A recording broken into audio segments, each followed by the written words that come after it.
నమస్కారం. మా రాధాకృష్ణ జ్యోతిష్ శాస్త్ర పరిష్కారాలు ఛానల్కు పునఃస్వాగతం. ఈరోజు మనం 2026 సంవత్సరం జనవరి నెల కర్కాటక రాశి ఫలితాలు ఎలా ఉండబోతున్నాయో చూద్దాం.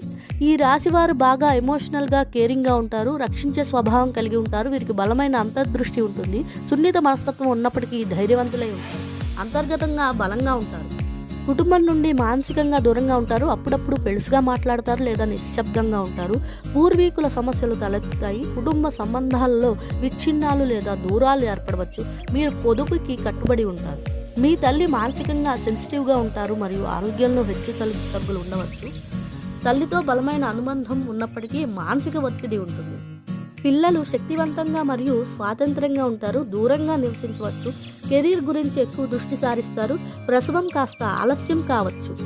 విద్యార్థులకు పోటీ మనస్తత్వం ఉంటుంది. విద్యాపరమైన ఇబ్బందులను అధిగమించే సామర్థ్యం ఉంటుంది. లా, మెడిసిన్, కాంపిటేటివ్ ఎగ్జామ్స్లో రాణిస్తారు.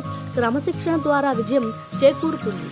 ఆకస్మిక ఆరోగ్య సమస్యలు తలెత్తుతాయి. భయం, ఆందోళన ఉంటాయి. పొట్ట, రక్తం, పునరుత్పత్తికి సంబంధించిన సమస్యలు వస్తాయి.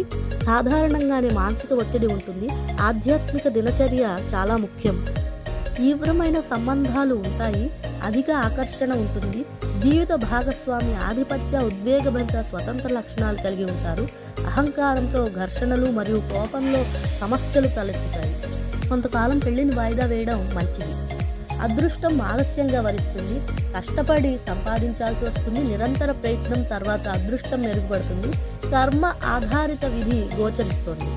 ఉద్యోగులకు government service, administration, complaints, health care రంగాలు అనుకూలిస్తాయి. కెరీర్లో ఎదుగుదల నెమ్మదిగా మొదలవుతుంది. స్థిరంగా ఉంటుంది. పని ఒత్తిడి ఎక్కువగా ఉన్నప్పటికీ సంతృప్తినిస్తుంది. నిరుద్యోగులకు ఉద్యోగ అవకాశాలు ఆలస్యం కావచ్చు. నిరంతర ప్రయత్నం ద్వారా సాధిస్తారు. వ్యాపారస్తులకి health care, import, export, spiritual products, liquids, food రంగాలు అనుకూలిస్తాయి. ప్రమాదకరమైన ఊహాగానాలకు దూరంగా ఉండండి. నైతిక మార్గాల ద్వారా వృద్ధిని పొందుతారు. రాజకీయ నేతలు పోరాటం ద్వారా నాయకత్వం పొందుతారు. కోపాన్ని మరియు మాటలను నియంత్రించుకోవాలి.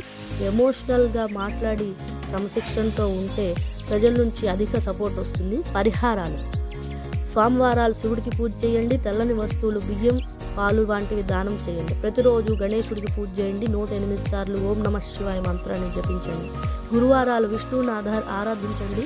మంగళవారాలు ఎర్ర కందిపప్పు లేదా ఎర్రని బట్టలు దానం చేయండి. పెద్దవారికి, పేదవారికి, హ్యాండిక్యాప్ వారికి సేవ చేయండి. ధన్యవాదాలు.